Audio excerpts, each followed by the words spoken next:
Andy, thanks for being with us here doing this series of videos, and it's called Heard. The goal behind it is we want to take the advice of James in the scripture, be quick to listen, slow to speak, and slow to become angry. So we've had some wonderful interviews. When people think about justice, probably one of the first places that comes to mind is law enforcement. And justice, we're saying, is just giving people what they deserve. There's two sides to that. On the one side, there is the punitive side. When someone does something wrong, illegal, etc., there should be some level of punishment. The punishment should fit the crime, but there should be some level of punishment that would come. But where the Bible spends the bulk of its time is on restorative justice. How do we bring back to people? And we believe that all began in the garden when the glory of God, the image of God, the Imago Dei, when that was lessened. There wasn't completely removed, but lessened. So really the story of justice in many ways is returning the glory back to man that he deserves in there. So before we dive into law enforcement, man, just tell us who you are, tell us a little bit about your family, how'd you get here, et cetera. Sure. So Andrew McClenahan, I've been a member here at Wildwood for, I think we've been attending for 14 years. Became a deacon about 11 years ago. I'm on a sabbatical from that right now, but remember my wife was the first person to attend here when we were looking for a church. And when she came in here and she says, wow, you've got to listen to this music. You got to come in here and see the pastor and listen to his message. And he was talking to me. Well, we had just come out from a bad experience with a pastor that was arrested here in town. And so I came to fact check this guy, Bob Adams. Rough character. Right. Well, and I came in, I saw the Solus banners, and I thought, okay, all right, well, let's see, make sure that so I had my study Bible there so I could fact check Bob. And it was instantly home for us. A big church, kind of hard to break into, I guess, some of the cliques that form in big churches. But we didn't find that so much here. And it wasn't long before we had invitations to join small groups and that sort of thing. So this has been our home since then. I'm still married to Tricia McClenahan. She's the woman that God has given me as my helper, and I couldn't be happier about that. First date was June 6th, 1992. So, no pressure for you. You're going to get that question now too. Yes. One son, Ryan, is 20. He's attending Florida State. Moved to Tallahassee in 1987 when I transferred from Southern Illinois University as Salukis down here to FSU. I hear you. I didn't know that. Yeah, and met a woman and decided to stay, and joined the Tallahassee Police Department. Spent a total of 10 years there as a police officer, and patrolling mostly the south side of Tallahassee, South City. Spent 10 years at the state level as a law enforcement captain, doing internal affairs investigations on both civilians and on law enforcement. A lot of training into interview interrogations, and you're good. I'm not going to interrogate you. Investigating officer use of force, officer involved shootings, that sort of thing. And then broke for the private sector. I also did a stint as with Department of Children and Families as a director for their public benefits integrity over all the fraud and the public assistance programs around the state. I'm now working in the private sector. I still carry a badge. It's a reserve badge here in Leon County, but I don't actively practice. So. Yeah, so you've got no experience then whatsoever with law enforcement. That's right. I think I did my internship at the Leon County Sheriff's Office 30 years ago. Wow. I know, right? Wow. When I say it, first of all, thank you. Thank you for your service, certainly to your country as a whole, but then to this area right here in Tallahassee. I appreciate what you've done and there. All right, now at the time of this recording, we are experiencing some significant levels of unrest. Yeah. So we have had riots. We have had many peaceful protests. We have had some that have not been peaceful at all, that have resulted in burned buildings, etc. But I would say the straw that broke the camel's back, there wasn't any one incident, but the straw was the death of George Floyd. Mm-hmm. And that was, the court case hasn't happened yet. So we don't know all of the circumstances. What we know is the video looks really bad for the officers that were involved in there. You investigated that much time. The subject we're talking about is justice. It's seeking justice. Law enforcement officers are there to uphold the law, to make sure that the laws that are put on the books, that have been gone through the due process there, are enforced in there. Give me your just thoughts on the average person that's out in the world right now. The average person, I think, has an overall favorable view of officers with some skepticism. Mm-hmm. Now, notice I said average person. I'm not talking about any average of any particular group. Give me your perspectives on what it's like as to be a police officer. Wow. Well, when it comes to public's perception and I think in support, I think that it's important to understand that when you're talking about that, quick to listen, slow to speak, that's not what's happening right now. And that's not what's happening in the world and in the culture and the reactions. You're right. We don't know it all. I have, experience and knowledge and training as it comes to in custody death syndrome and situations like that. That's not something that I think the general public knows. And so when all the factors and all the evidence comes out, justice is for both the victim and for the offender. And that's a process. It doesn't happen instantly. So the rush to judgment or the condemnation, it's unbiblical. It is. I think that the word says that is that if you you condemn the righteous and you give breaks to the wicked, God hates that. It's an abomination. And I think when we're in a rush to judgment, we're at risk of that. From a law enforcement perspective, it's not what we signed up for. And it hurts. I've had friends whose patrol cars have been firebombed in their driveways. Their information has been put out. My information, Trisha, our address, our information has been put out there. Steal their identities. I've experienced contracts out on me. A lot of police officers have, but this is the first time that I think law enforcement as a profession is being hunted. And I think that is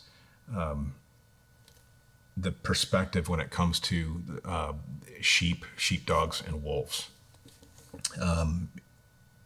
The general public as sheep, and I think that not as an offensive way. I mean, I think that Scripture refers to us as sheeps too. So valuable, right.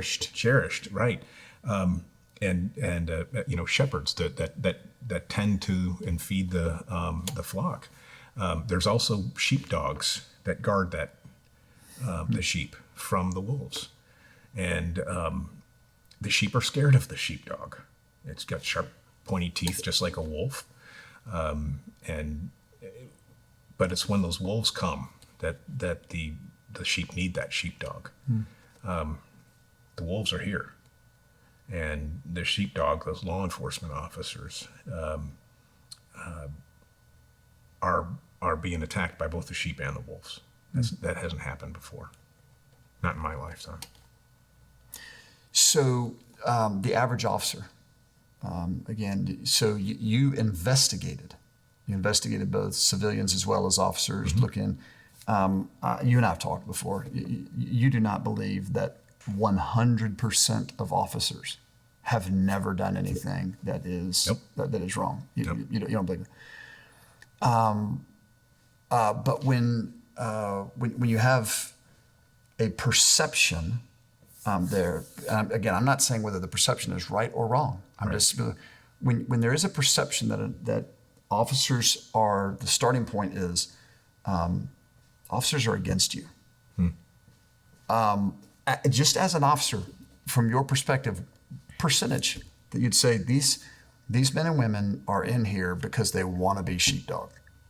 They want to be the sheepdog. They want to protect and serve. I mean, what's the percentage of that versus those that you say, they probably got in for the wrong reasons? Well, you see the who shouldn't be, and a law enforcement officer it's exposed pretty quickly during the field training officer program. I mean, not just a police academy where somebody spends 5 months learning all of the technical and proficiencies required for the job, but then there's about a 4-month program where they're under direct supervision and guidance and training, somewhere in that nearly, and then you've got a year of probation. Somewhere in that year and a half, you're going to be found out if you are not a sheepdog, if you are not, if you lack the basic tools, the fundamentals to be a law enforcement officer. It comes out. There's 800,000 police officers in this country. If we had a systemic problem, you would know it, and we wouldn't be outraged when we see things like what happened up in Minnesota, because it would be more of the norm. It's not. It's an infinitesimal amount. I mean, I think that there's something like 375 million citizen interactions with law enforcement on every given year. How many of those result in a use of force that involves the killing of somebody? And it's less than 1,000 every year out of that. And what is the percentage of those that are an unjustified use of force? It's even smaller. And those people are held accountable. And that's good. And that's the big thing, is that nobody wants to be held accountable. Self-accountability is hard. It's also biblical, and it's part of that whole justice, seeking justice. It starts with you first and foremost. Be accountable to the Lord and to yourself. Same thing for a police officer. If you mess up, own it. I do feel that we have some protections for law enforcement. That's more protection than a good cop needs and more protection than a bad cop deserves. And those are because of unions and getting involved, and because of police officers that are when the groupthink tribalism convicts people. Justice applies for the officer in Minnesota too, and he is deserving of that. And the groupthink here, we went right to that it was a racist issue. How? We don't know the facts about it. I know that move that they were using is a it's called a thigh lock. It's trained, not on the neck. You're supposed to put the knee in the ear. It's a pain compliance move. It won't kill you. It hurts. It sucks. I hated it. We don't even use it anymore. And law enforcement experiences growth through reform, but it's not because of the whole. It's because of one stupid idiot doing something wrong, and they're held accountable for it, both from a agency perspective, from a criminal law perspective, and then from a God perspective. What the law enforcement is doing, okay, is, and perhaps we see it here maybe a little bit more easily than we would other places of life. Romans 13 is really clear. Yeah. God has given us the governing authorities. Government has a variety of positions that are within it. But seeking justice is what law enforcement officers do literally every day of the week. As a believer, were you consciously aware, I am carrying out what God has established here on the earth? Yeah. If Adam was the first occupation as a farmer in the Garden of Eden, who was the first government employee? It was an angel with a flaming sword that meant to keep out the evil out of Eden. Law enforcement officers, we don't have flaming swords. That would be really cool. Yeah. But there's a reason why they're armed with both lethal and non-lethal tools in seeking justice. It means holding those people who have broken those laws, man's laws, which are based off of God's law, the Mosaic laws, holding them accountable. And the importance of that is weighing all the evidence. I mean, we have to do that correctly, or else we are abusing justice. It becomes injustice. Mm-hmm. And so, yeah, I think it was my 6th day on the job, in which at the Heilman Golf Course, in which I think he was 12 years old, kid that had broken into the golf shop, pointed a gun at me, and I pulled the trigger on him.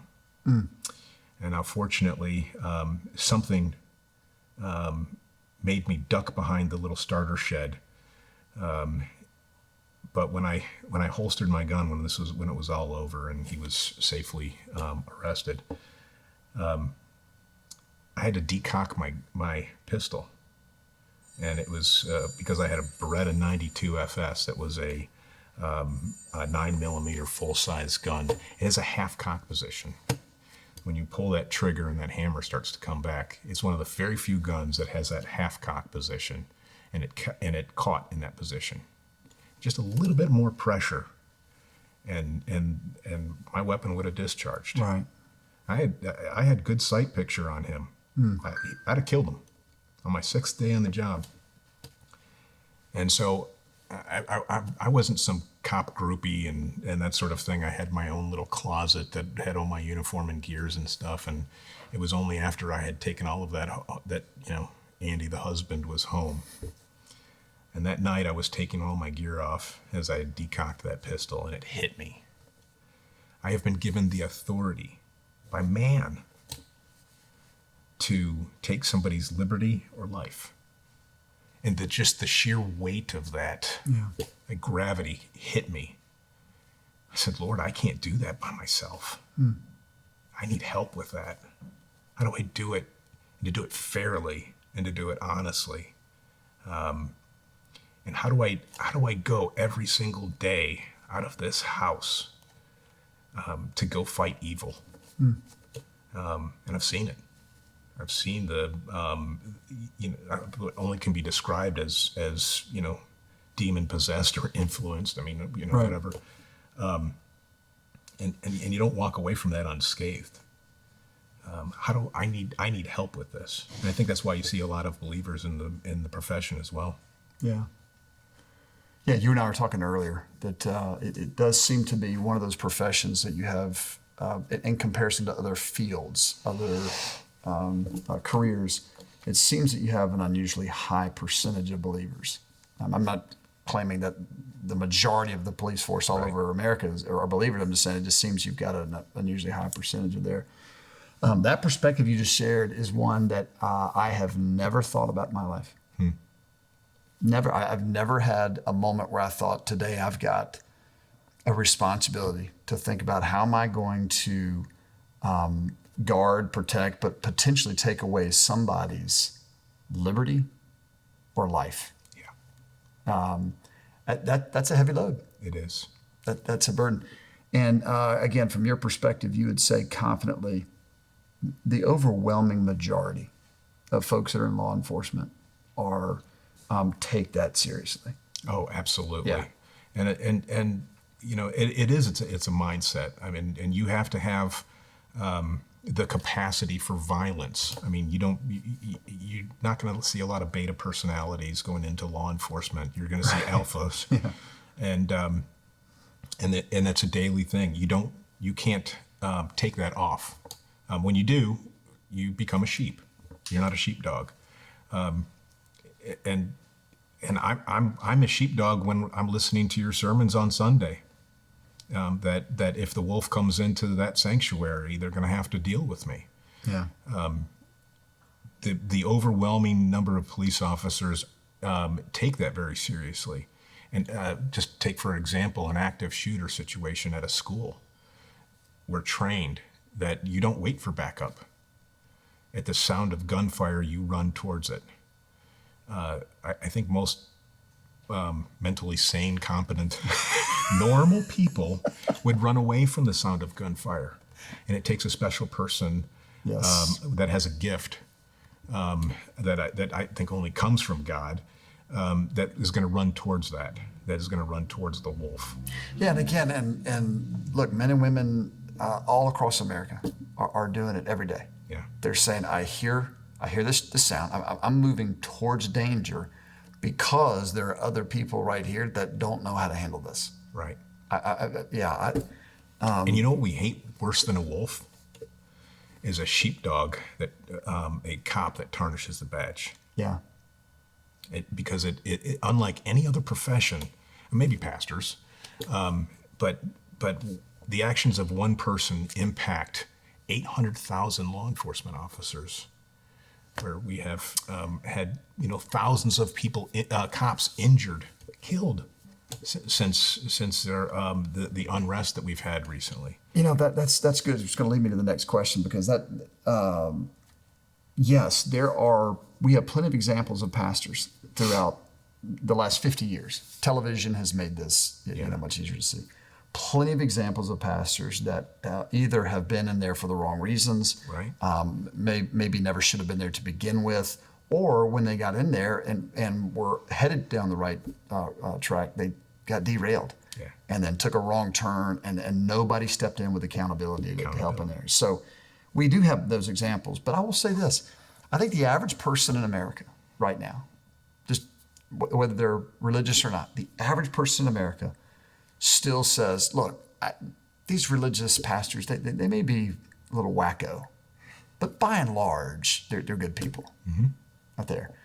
And I still think the majority of Americans think that about law enforcement. I do too. I think what is concerning me right now, which is where I want to head, is the voice of those, let me say this, on either extreme, where you've got one end of the extreme that says all officers are bad, that for centuries all officers have been taking advantage of people and et cetera.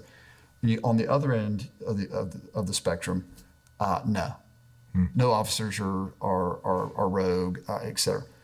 The extremes are the voices that we seem to be seeing debate the issue. That's right. I'm in there, where I think in here is where the bulk of America actually is. But this is what concerns me. Right now, there's a significant movement that it seems to be gaining steam amongst the press. I don't know how much it's actually gaining steam from, actual voters there, of defunding the police. That could range anywhere from, we want to take money away so that we can think about would a social service be a better option here. Yeah. It ranges from that to, we need to get rid of the police in this area. Right. What happens from your perspective if that extreme end goes? Well, that's what the wolves want, and nobody wants to be held accountable. But what are they going to be looking for when the wolves come to the door? Who are you going to? We have fire alarms in this building and fire extinguishers. But if this building catches on fire, who are we going to call? Somebody needs to answer that call. Here I am, send me. Yeah. And there is a need for law enforcement. I think it's the opposite response. I mean, do you know, here in Tallahassee, we are at staffing levels that are the same since almost 50 years ago. The city's grown, The number of investigators that we had while I was at the Tallahassee Police Department was the same as we had in the 70s. We are short hundreds of officers. And now when you have staffing deficiencies, when you defund law enforcement, when you have fewer people to answer that call, there's going to be less time that we can spend with the community. You're not going to be able to be proactive. You're not going to be able to get out of your car and go and talk and get to know and establish a rapport and some communication with that community. And so what you actually do is you split the community in which we're supposed to protect and serve away from those people who've answered that call. It's the worst thing that can happen. Now, there is a call for, I firmly believe in restorative justice, and because I can tell you there's people that I've arrested dozens of times. Clearly, our system is not working. Right. But is that law enforcement's responsibility? The job of a law enforcement officer to show up to seek justice doesn't end with putting handcuffs on somebody, on the right person. It is caring for the victim, and it goes to testifying in front of a judge about that evidence, and to do so fairly and honestly. Who's going to do that? That terrifies me to see that. I think there's a great partnership in social services. Police officers can't be social service teachers, firefighters, father figures. How many hats does a law enforcement officer wear on any given day? It depends on the calls, right? There is a need for that. And the same breath, there's a need for accountability for the profession. But it's not from a mob rules, tribalism, knee-jerk reaction. And that's where those protections that I said that are, more protection than a good cop needs, more protection than a good cop or bad cop deserves. That's where they actually come in and help. Because I have had, since this has started, I think it's 22 police officer friends have reached out to me. Some I haven't spoken to since, in 30 years. And maybe it's because I've been a little vulnerable about, peeling off the vest and getting to see what's behind the badge there. But they're in mourning, they're in tears, and afraid, trying to get out of the profession as fast as they can. And I mourn what's going to happen, and we can't have sheep in uniform. What's the future in the profession going to look like? That worries me. Yeah. Talk to me about anybody in law enforcement. Talk about their home life. How does the job? I love your analogy, sheepdog. How does the constant, you're on the lookout for, how do I protect? How do I protect? How do I serve? How do I serve? It doesn't stop for you guys and girls. So, by the way, I've said this to one of my pastor friends in another city, and I said, I promise you, on Sunday morning, I feel like the most protected man in America. We have several law enforcement officers that I know. Yes. If somebody wants to come in and try something on me, I feel very protected. Yeah. But when you're in that mindset constantly, it's got to take a wear and tear on you. Again, I'm not saying that you're not capable of being great husbands and fathers. Please don't hear me saying that, or wives and mothers. I'm saying, what kind of impact does this have on your home life? Oh, you're hitting hard. Yeah, it does. I think that's probably why the profession is one of the highest divorce rates. I think the average lifespan of a law enforcement officer is now 57. Most of them don't even make it to retirement, 65 retirement age. Those that do only get to enjoy a couple years of retirement. So it takes a toll physically. It takes a toll mentally, emotionally, spiritually. And I think the greatest victims of that are our spouses. I'm really blessed with Tricia. When I got out of full-time law enforcement, I said, I still have the same number of holes on me that God gave me. I'm still married to the same woman. I'm not a bigot, a cynic, or a drunk. And is that really what defines a good career? Tricia's pretty quick to tell me I'm in cop mode. But if I ask her a question, it can come across as an interrogation. That's hard. And even if it's not. And I have to remind her, I think it happened this morning. Yeah, that's tough. It's the reason why I left full-time law enforcement. Was for my marriage. It was in trouble. You can't be two ships passing in the night, one working midnight shift. Not a lot of quality time on afternoon shift when I would come in at 3:00 in the morning. Right. and No great discussion. I don't know what you mean. Yeah, right. The intimacy is really important at 3 a.m. So it also becomes difficult in that how do you share the troubles of and the things that you've seen with your spouse without exposing them to it? So you don't have people to talk to. I can tell you the number of times that I cried in uniform. I can probably count on one hand. But it was when somebody would come over and just tell me that they were praying for me. Oh man, I need it. Thank you.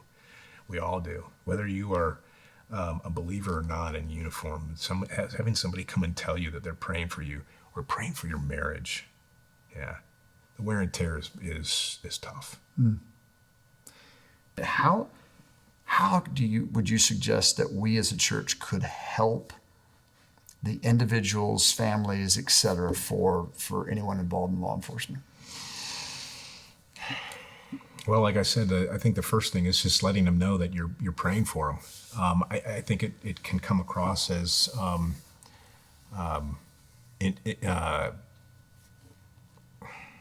can come across as maybe as not real if it is just sort of like I'm going to send an email to the chief and let him know that I pray. Yeah. Let's get Walt McNeely and Lawrence Revel in here and let's pray for him and worship with him. There's a lot of black churches that do that here in town. I don't think that we've ever had a law enforcement appreciation day from a church perspective to let the body of the officers come and worship in uniform in the sanctuary and pray over them. That's a great idea. It's incredibly powerful. And not just praying for them, but praying for that challenge of going out and fighting evil, of being that thin blue line of honoring God while you're doing it. You don't have to be a believer in as a sheepdog and appreciate that. That's, I think, what the number one thing that they need right now. I think they also need justice in being slow to judge them. I think that the worldly mob view groupthink that is coming around. I think as Christians we should pump the brakes a little bit here. Let's wait for the evidence. Let's wait for the truth. And if we're going to condemn somebody, then let's do it righteously. Let's do it justly. And if that means that the person is a law enforcement officer and they need to be held accountable, then we need to support that. Whether it is any sin, including racism. that is partiality. Partiality is wrong. They need to be held accountable, and yet they need to be supported. And the best support that you can give is when you see that cop in the coffee shop. I'm not going to say donut shop because we don't eat inside donut shops anymore. But when you see that cop that is in a drive-through, or is grabbing lunch or coffee, telling them you're supporting them is great. You don't have to buy their meal, but just coming up and saying, I just want to let you know that thank you and I appreciate you for being a sheepdog. Yeah, that's just powerful. What would you want the average person? What would you want them to know about police, law enforcement, et cetera? Again, we stated earlier, we know that you're ordained by God in there. So this was God's idea. Yeah, that's right. What would you want us to know? We're also sinful. We're broken. And we're trying our hardest to seek justice, not just from a worldly perspective of man's laws, but doing it to honor God. Whether we realize it or not, as a body of law enforcement officers, if we're doing our job correctly, that's the end product, because we're